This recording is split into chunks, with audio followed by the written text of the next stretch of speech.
Hey guys, Tech Timmy here. So I had to pull a Grumpy Gary. Just want to give you a 6-month update on this Perixx keyboard, which I absolutely love. So Perixx ergonomic keyboard. I'm using it for about 6 months. It's working like a champ until now. I'm now using the wired Dell keyboard, which is a major bummer. So the number 6 key and the number 7 key have stopped working completely at the same time, which is a little suspicious.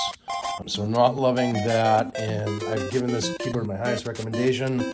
I don't know. You got anyone out there have a similar problem with keys starting to go?